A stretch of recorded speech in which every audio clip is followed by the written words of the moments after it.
Hi, I'm Tom Selders with TS Fitness Trainer. I'm here to motivate you to live a more active and healthy lifestyle by providing you tips on diet and exercise. I look forward to our time together.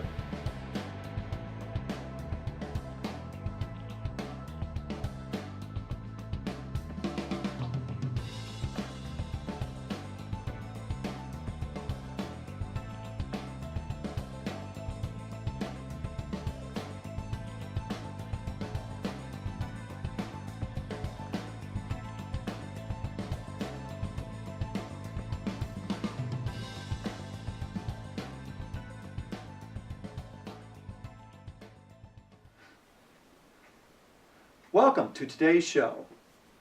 Today we're going to talk about plantar fasciitis. Our guest today is Jordan Frank. He is a graduate of Avon Lake High School and a recent graduate of the University of Indiana. I just graduated with a degree in master's in kinesiology with emphasis in athletic training. So Jordan, tell us, what is plantar fasciitis? So plantar fasciitis is an inflammatory condition of the plantar fascia, which is located in the foot. So what the fascia does is serves as a support system that bridges from the heel of the foot and then it splays off into the toes. And so essentially what happens is this fascia gets irritated by a number of causes, which I'll talk about, but essentially inflammation develops in that area, which causes pain, discomfort. It can eventually lead to a rupture of the plantar fascia if it's not taken care of. Pain and discomfort are your two major issues. And then also, especially when you are upon waking up, that's when pain is typically at its worst. And then also from sitting for an extended period of time. So if you and I were to get up after 30 minutes of sitting here to an hour, then we'll notice that our feet hurt a lot, or especially in the calves. Calf tightness is a major cause of it, and also is one of the symptoms of plantar fasciitis. So essentially, it's an inflammatory condition, and Can this be an age-related issue? You know, with plantar fasciitis, it definitely can be an age-related issue. For myself, I've seen it in a clinical setting in kids who are in high school as well as college, but that being said, you also see it in an older population as well. So age does play a little bit of a role, but it's not necessarily the role or the causing factor for plantar fasciitis. Some of the more common causes include high arches or a low arch, in this case the individual not having an arch at all, being flat-footed. And then also calf tightness, as I said before, can be a cause for it. And the reason that those three, they tend to go together, and the way we think about it is that this plantar fascia, it has a number of roles, but one of its major roles is, if we imagine that this is the plantar fascia here, and it's going to be underneath our toes, so what we're going to have is every time we take a step, that plantar fascia is going to stretch out a little bit, but it's going to also provide some rigidity in there so that when you take a step, your foot doesn't completely collapse each time. So what happens is if we have a person who's already flat foot, and when they take that step, that fascia is going to get constantly irritated and stretched over and over and over again. And then the same could be for high arch. In this case, we have someone who has an extremely high arch, and once they take that step, they don't completely dissipate and they don't completely go through their normal motion when they're walking. So again, that plantar fascia is constantly stretched over and over and over again. Now what we have is these micro tears that happen from the constant stretching, and that's when we get that inflammation developing in that area. And then calf tightness can be a secondary issue, or it could be a cause, because the calf actually, your gastroc inserts directly into the plantar fascia, so it is basically one continuous unit. So if the calf's tight, it can cause plantar fascia issues. If the plantar fascia is tight, it can cause calf issues as well. Some of the other causes can be hip issues, if your hips are out of line, if your back is out of line, if you're off in your knee, if you have one leg longer than the other. These are all typically issues that it's very difficult for just a normal individual to be able to tell if they have that issue. But if you go see your physician or a physical therapist, they can do, whether it's imaging or other types of tests, to see if we say one leg, if I say my one right leg is longer than the other, again, we're going to have this whole kinetic chain of events that take place. So my right leg is longer, which is going to cause extra rotation of my tibia, which is going to cause extra rotation of my foot, which means that it's not going to go through its normal motion. Again, that plantar fascia that's constantly stressed over and over again. Therefore, we develop an inflammatory issue.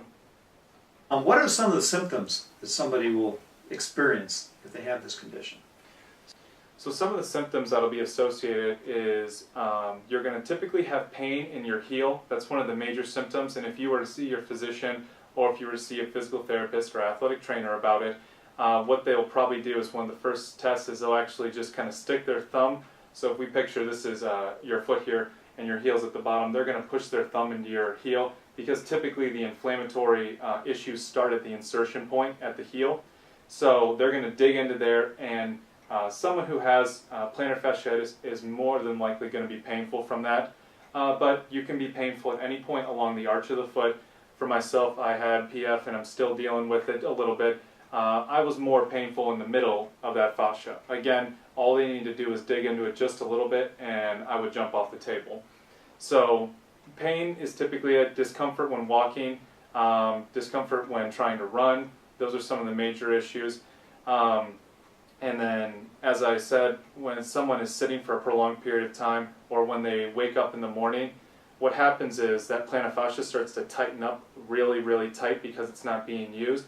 And so when you go to take that first step, it's really painful because it has to stretch out again, and it's almost like you have to break up the scar tissue to get going with your normal routine.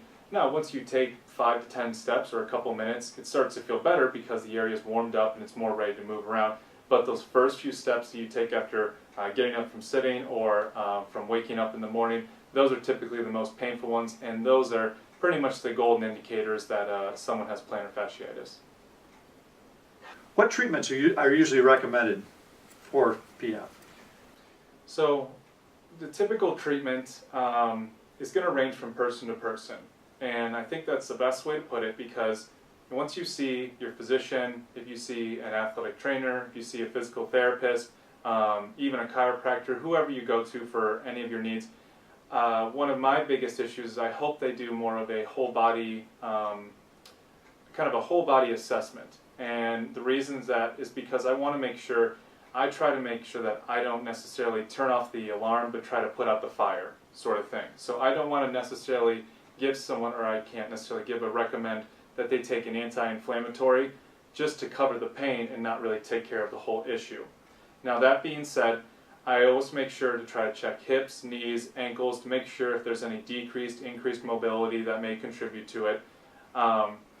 What you'll typically get at a physical therapy clinic is the doctor will recommend taking X amount of anti-inflammatories, which is common for any inflammatory condition.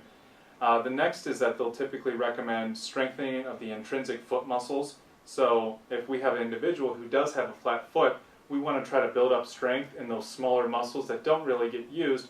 And even though someone may be in a really good physically fit, they may have a great lifestyle, they may work out a lot, not too many people are doing toe crunches or doing small toe exercises just because you don't really need to until you have an issue like this develops.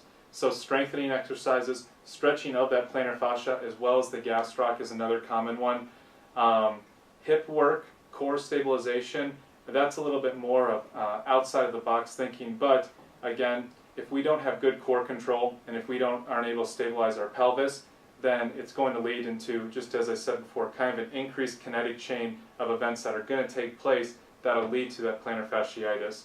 One of the more recent types of therapy is using soft tissue mobilization. And what that's going to encompass is we're actually going to restart the inflammatory process in the area if we feel it's necessary. Now there is some debate, and I've heard yes and no, for whether there's a condition called plantar fasciosis versus fasciitis. Now the difference between the two is if you take any itis issue, so whether it's tendinitis, fasciitis, whatever the case is, the itis at the end, it means that there's the inflammation process taking place. Osis implies that it's pretty much given up and that you are past this inflammatory phase and the body just doesn't try to re-heal it at this point anymore. Now, you can't necessarily go and get a test and say, okay, I have more of an osis versus an itis sort of issue. What I typically look at is the timetable of events. If this person has been dealing with it for months to years, I'm going to probably put them in more of an OSIS category because the inflammatory process will pretty much stop working after a couple months. Or if you notice that even though I do all my strengthening, I do all my stretching, I ice, I take an anti-inflammatory, it's not getting any better, that's when I think would be an appropriate time to group you into that OSIS category. And that being said, I would always consult a physician about that or someone else as well just to make sure. But with an OSIS issue, we like to use soft tissue mobilization to restart the inflammatory process and to promote healing. Because the inflammation process is 100% needed for any condition that we have, or obviously we wouldn't heal. So that's exactly it. If we restart that inflammation process in a controlled manner, then we can promote healing, we can have more blood flow to the area, we can allow the body to heal itself instead of trying to do a number of other things. Now I like to group the soft tissue mobilization in with stretching and strengthening. I wouldn't just do it by itself. But you can either, again, talk to your athletic trainer, PT, about it. They may use something called Graston tools, and I'm Graston certified. What we do is we use stainless steel instruments, which we essentially try to break up any scar tissue or try to break up any of those adhesions that aren't allowing for healing, are not allowing for normal range of motion. And it's not the most comfortable process, I will say that, but we've had a ton of positive results with it. I've had it done on myself, and that was the only treatment that ever worked for it. I'm not trying to, create a plug or anything for Graston, but I am saying that it was the only condition that I found to work for me, the only treatment that worked for me. Every athlete I've done it on it's worked for, and so that I don't go through the whole Graston spiel. You can also look it up online. There are videos, there is demonstrations on it, but I found that soft tissue mobilization overall has been the best type of therapy for plantar fasciitis issue. Some people will get better with just stretching and strengthening and so forth, but it just kind of ranges from person to person. And unfortunately, with a plantar fasciitis issue, it's not a quick fix. Some time is going to have to be invested into the therapy process. And there's a number of medications, as I said, anti-inflammatories, anti-inflammatory drugs, cortisone shots may be administered as well into the heel. Personally, I had 2 in each heel, and it didn't help at all.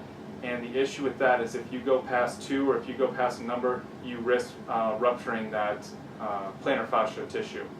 Again, I'm not saying it's bad for some people. It does work. It just didn't work for me. But overall, strengthening the area, stretching the area, icing, an anti-inflammatory drug, and then using some soft tissue mobilization are the most common types of treatment. Fantastic. Excellent information. Good. Well, that's today's show. I just wanted to thank Jordan again for stopping by, Absolutely. and hope you enjoyed all the information he supplied to us. See you next month.